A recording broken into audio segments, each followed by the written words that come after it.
નમસ્કાર વિદ્યાર્થી મિત્રો, આપની YouTube ચેનલ જાત મહેનત જિંદાબાદમાં ફરી એકવાર આપનું હાર્દિક સ્વાગત છે. મિત્રો, ગત પરીક્ષામાં તલાટીની પરીક્ષા જે લેવાઈ છે એમાં ગણિતના દાખલાઓ એકદમ સરળ પૂછાયા છે મિત્રો, અને એ ગણિતના દાખલાઓ આજે આપણે વિગતવાર ગણતરી કરીશું મિત્રો. તો આવો આપણે વિડીયોની શરૂઆત કરીએ. વિડીયોને તમારે અંત સુધી જોવાનો છે, એને લાઈક, શેર અને સબસ્ક્રાઇબ કરવાનું છે.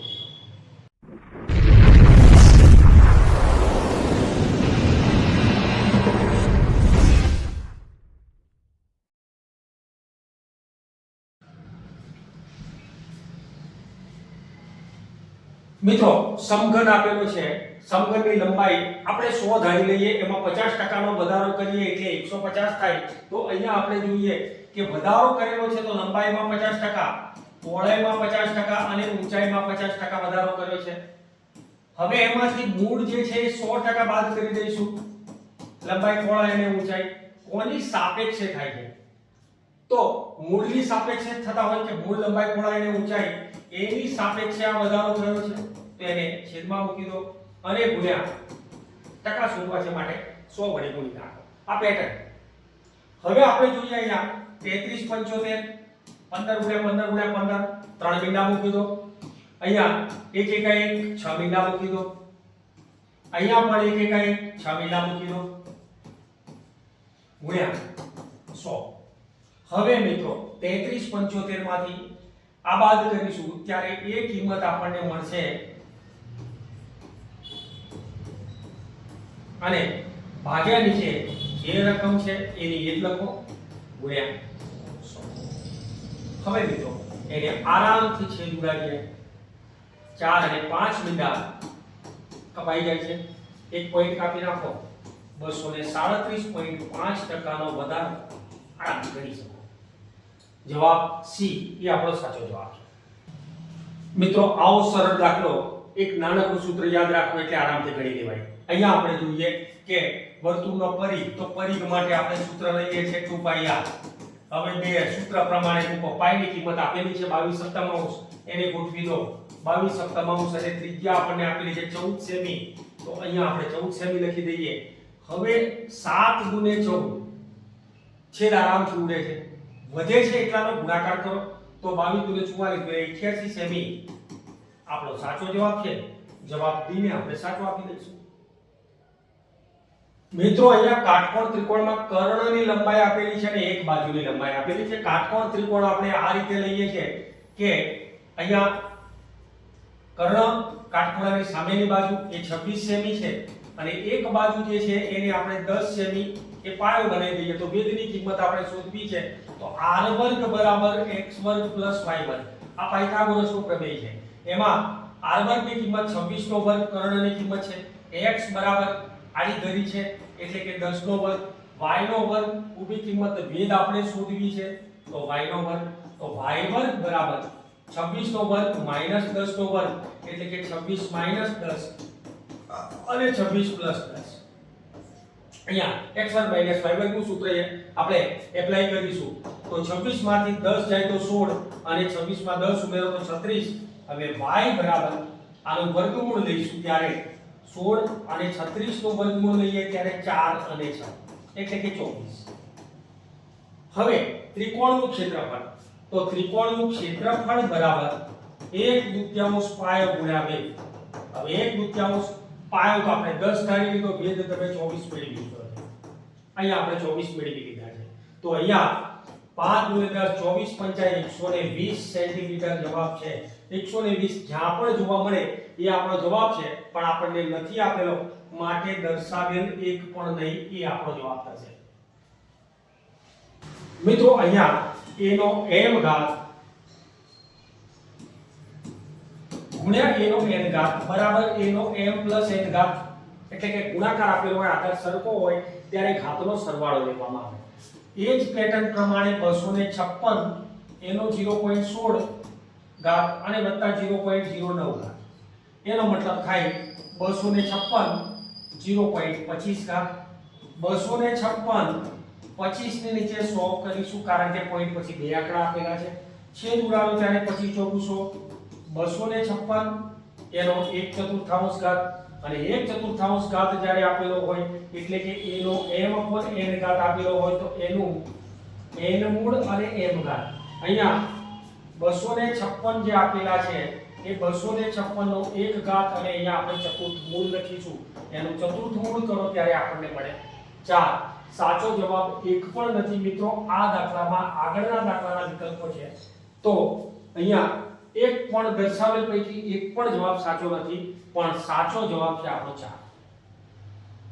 મિત્રો 0.0000216 એનું ઘનમૂળ આપણે શોધવું છે. ઘનમૂળમાં એને દર્શાવી દો મિત્રો.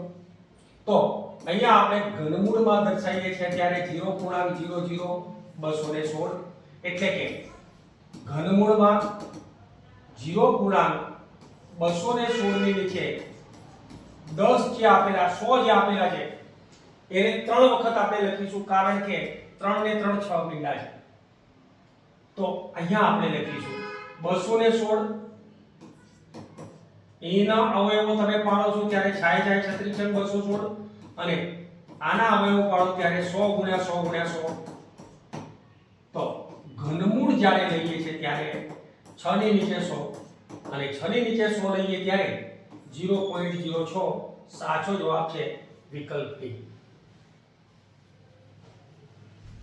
મિત્રો તમામ 2 અંકની બેકી સંખ્યાઓનો મધ્યક કેટલો થાય? તો તમામ 2 અંકની રકમ લઈએ અને એ પણ બેકી સંખ્યા લઈએ તો સૌથી પહેલી બેકી સંખ્યા લઈએ ને ત્યારે 10 જે છે એ સૌથી નાની સંખ્યા મળશે. ત્યાર પછી +12 +14 +16 +18 એવું કરતા કરતા છેલ્લી રકમ આપણને કેટલી મળશે? તો 98 મળશે મિત્રો.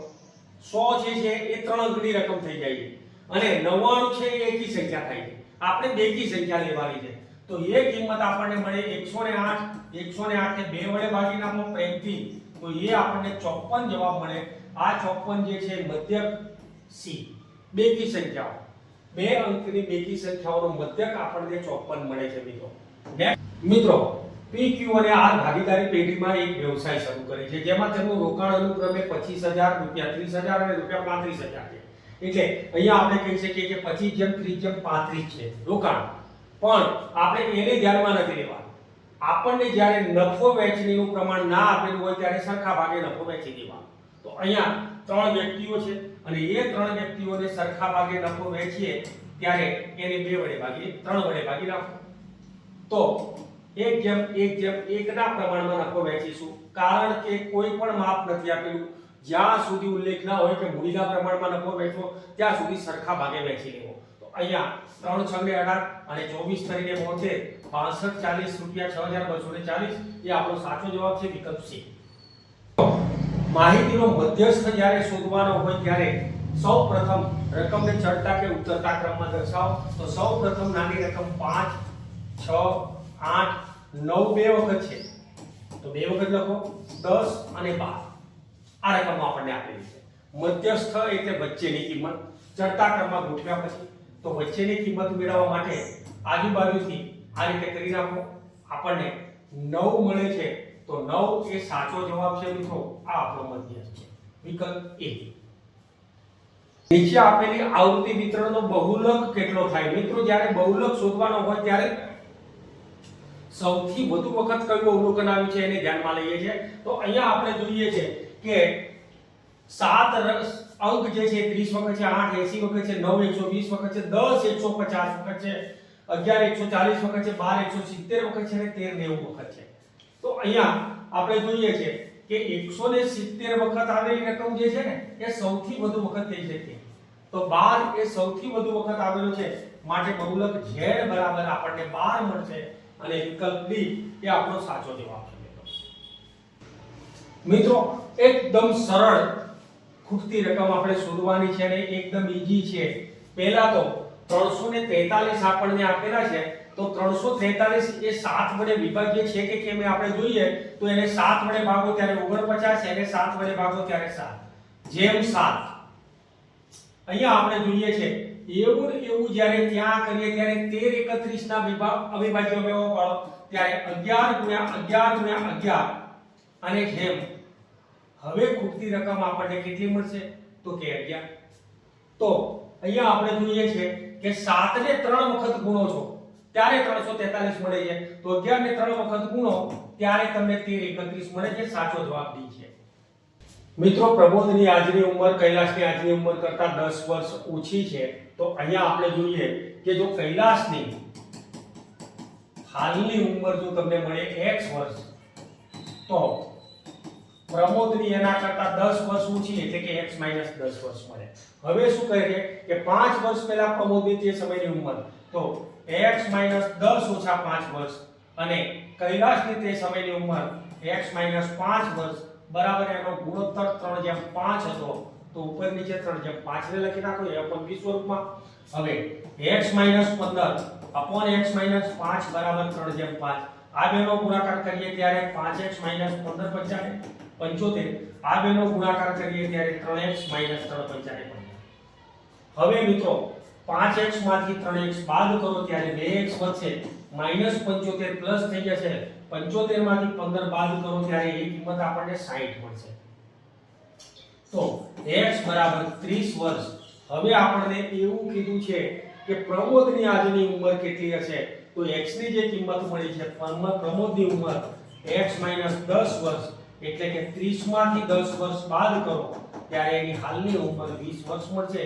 આપણો સાચો જવાબ વિકલ્પ D છે, C છે. તો 36, 75 અને 108 વડે વિભાજ્ય લેવાની છે રકમો એવી 5 અંકની નાનામાં નાની રકમો. તો અહીંયા આપણે જોઈએ કે 36, 75 અને 108 જે આપેલા છે ને એનો લસાઅ શોધીશું. 36, 75 અને 108. પહેલા તો બેકી રકમ હોય તો આપણે બે વડે ભાગવાથી શરૂઆત કરીએ એટલે કે 18. આને નહીં ભાગી શકાય પણ અહીંયા 54. હજુ બે વડે ભાગો એટલે 9. આને નહીં ભાગી શકાય અહીંયા 27. હવે 3 વડે ભાગો એટલે 3, 25 અને અહીંયા 9. 3 વડે ભાગો એટલે 1, 25 અને 3. હજુ 3 વડે ભાગો એટલે 1, 25 અને પાછા 1. 5 વડે ભાગો એટલે 1, 1 અને 1. 5 સોરી અને ફરીથી પાછા એટલે 5 વડે ભાગો તો 1, 1 અને 1.